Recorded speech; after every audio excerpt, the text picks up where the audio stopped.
when asked, would Jonathan Kuminga be a part of the rotation, Steve certainly said he might. He could be. It could be. Does Jonathan want to be? Yep. I do. He's under no obligation to do that. I don't know if it's for competitive reasons or for Jonathan reasons.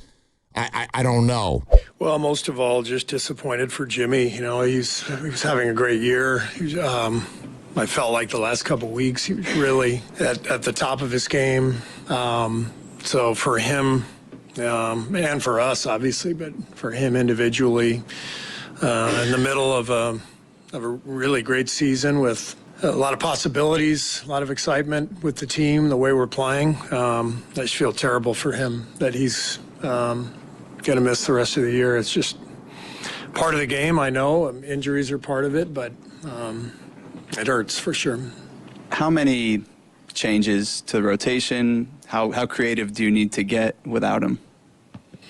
Well, I think we're well equipped with our depth to continue to play at a high level. I like the team. I think the difference from last year to this year to me is Melton and Al Horford.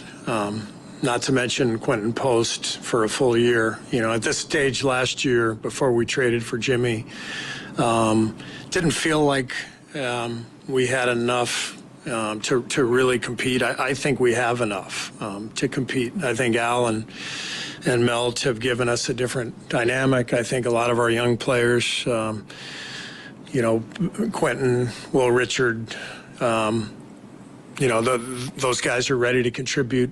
They have contributed. We've got depth. So we can keep this thing going. Obviously, we'll miss Jimmy, and he's one of the best players in the league. So you can't minimize that, trivialize it. But you play with who you have, and I like who we have. How did the team sort of react to the news, and have you guys kind of been able to talk about it yet? We haven't talked about it. Everybody got the news, after we all dispersed last night. You talked last year when you got him about how much he changed the team, not only structurally, but belief level, confidence level. Yeah. You mentioned it, you're still confident in kind of the day-to-day here, but bigger picture, title contention, kind of where y'all are at in your era.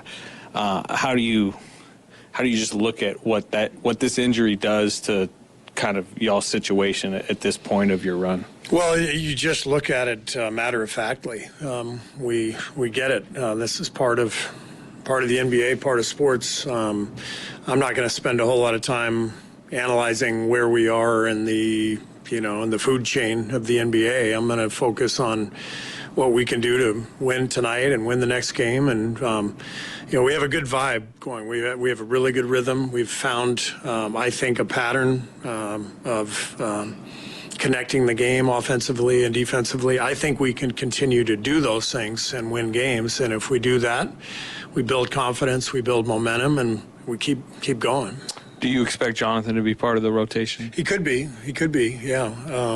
He's obviously hasn't played in a while, but, at this point, we have to experiment a little bit with rotations, see where we are, and he's definitely, a part of that talk, that conversation. Steve, to that point, you've talked to him.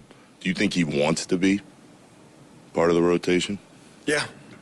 So you think he wants to play for you guys still right now? I do. Steve, in a situation like this, is it better to get back on the court the next night than to have a couple days to kind of sit on it, I guess, with the Jimmy situation? Yeah, I don't think there's any way to spin it into a positive. It is what it is. The thing with the NBA, there's always a game the next night. And so you have to move on quickly, no matter what it is, whether it's a losing streak or, an injury, a loss, on a personal level, like Jimmy's, the loss of his season. It's we all feel for him and feel for our team, but we have to move forward. That's the nature of the sport.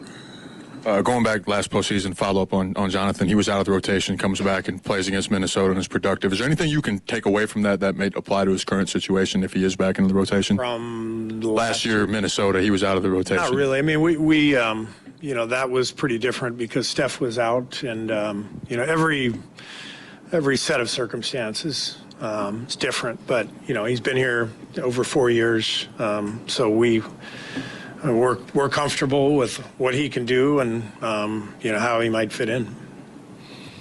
What are the biggest things that you're going to need to, as best you can, replace with Jimmy out for the year? Well, we're not going to get to the foul line nearly as often, and that's a big loss. I mean, the way that gets us easy points and sets up our defense. So given that we're going to miss a lot of trips to the line, we've got to make sure we're pushing the ball in transition. We've got to get some easy hoops, some buckets off of our defense. You figure Jimmy, I'm guessing he goes to the line 8 times a game. I'm not sure we can replace more than a couple of those, depending on who we put out there. It's just not apples to apples. So assuming we're going to get 5 or 6 fewer free throws a game, we got to find some easy points, force some turnovers, get out in transition, and make sure we're doing what we've done the last couple of weeks, which is taking care of the ball. Steve, for more than a month now, you've had a pretty consistent starting lineup when they've been at full strength. With Jimmy out, do you want to continue to have a consistent starting lineup, or is it a little bit of trial and error, kind of figuring out how to? Yeah, I think there could be some trial and error because, Jimmy's absence creates a domino effect on the rest of the lineup. It's not as easy as just replace him with one guy and then it works the same way. I mean, every player affects the next one. And so we'll start, obviously, differently tonight, and then we'll see how it goes, and we'll keep going. And no, I'm not going to tell you who we're going to start. Let's keep going with that one. Specifically, when we know Butler is great with a starting lineup, but he is that initiator with a second group when Steph is out.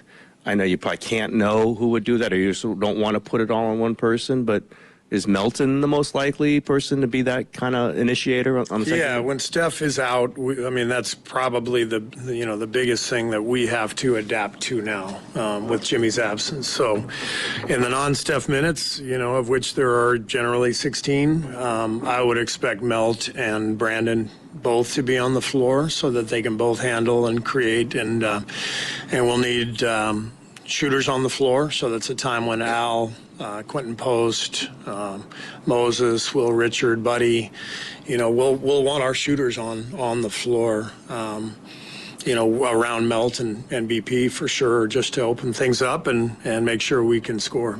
A lot of stuff in there with regard to how the Warriors plan to go forward, but he did not want to get definitive, and he certainly did not get definitive on Jonathan Kuminga. When asked, would Jonathan Kuminga be a part of the rotation, Steve certainly said he might. He could be. It could be. Does Jonathan want to be? Yep. I do. Do you think that he wants to play? I do. Yeah. And also, he's a part of that. I do, but he's a part of that conversation when it comes to the rotation. So, nothing definitive. I don't know if we were expecting something more definitive, but no, but I would have liked something more definitive. But right. He's under no obligation to do that. I don't know if it's for competitive reasons or for Jonathan reasons.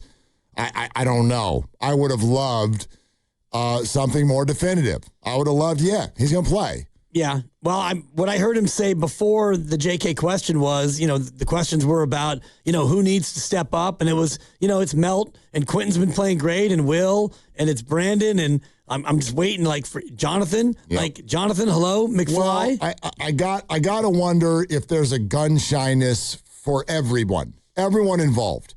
Right? Jonathan gets asked by Nick Friedel last night, do you want to talk about this? No. Okay. Steve, is Jonathan going to play? He could. And the reason everybody is gun shy is because they've spoken definitively in the past and then burned each other. Yeah. Jonathan is going to play a ton tonight against Oklahoma City.